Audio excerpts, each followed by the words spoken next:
Now, Robert Jenkins and Johnson will be in the right-hand corner. Johnson has the ball now, and follow him, if you will, up to about in the middle of your screen now. He throws an elbow into Robert, and it's coming up. We'll have it in slow motion also if you miss it. He misses with the left and throws the right. And Kenny Garrett has to be restrained here by the referees. At this particular time, Coach, and we're going to show it in slow motion also, mayhem, I guess. Well, you know, up till this point, we were having a very good basketball game, and it was beautifully officiated, and, you know, both coaches were working hard. And I don't know, you know, if there's ever any justification for this. I think that the game is not important when it comes to a person's welfare. And one more time here. Yeah, it's not easy to watch this because I like Robert Jenkins. He's a heck of a man. You know, if you know this person, it's very difficult, you know, for you to see this decimation, you know, of his face and then not be emotional about it. Then a fan came out of the stands right there, that guy right there. He hit Danny Ruffin in the back of the head. And then Tony jumped over to get the guy off of Danny. And then later on, a guy hits me in the back of the head. And I felt at this point that we weren't safe. Robert had already been hurt. Our kids are very upset,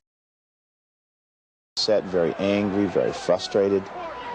And I felt that I should take a stand here and say, hey, look, Missouri Valley, let's clean up our act away from home. There's no place in basketball for the lack of supervision, the lack of crowd control. I think look at this, each university, okay, I mean, this guy here is a crazy, okay? And this is the result of that kind of poor supervision. Well, so Robert comes back out and sits on the bench, and the game starts here for about 3 or 4 seconds, and then we can let us. Right now, I'm putting on a little show here because I'm saying, hey, we're not safe, you know, and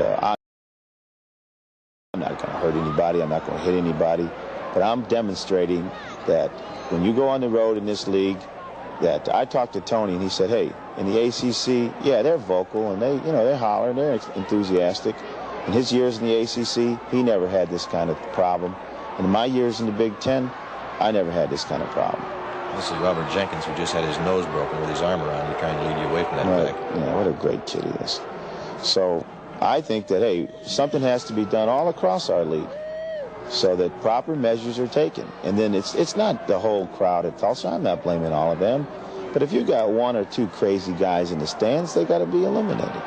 That's all there is to it. Now here you took your team off the floor, but you were... I was told to take my team off the floor. Right, Johnny Overby said... Supervisor.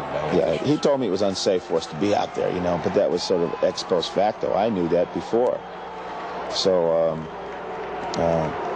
it was a tragic thing. I'm sorry that it happened, but I'm not so sure that, I wouldn't take the stand again. I'm a person that takes a stand.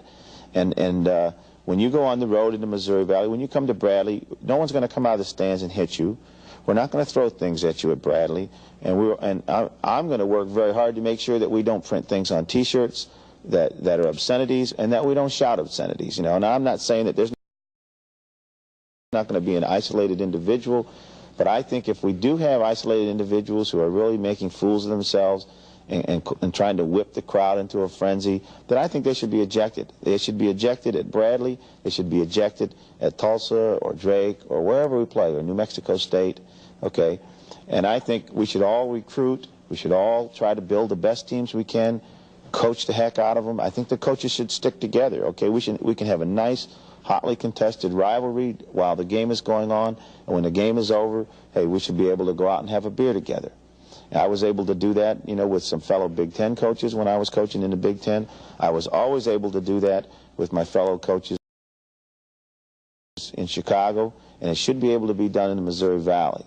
It is not. I don't think that the pressures that the individual universities put on the coaches to win should be so great that they have to foster and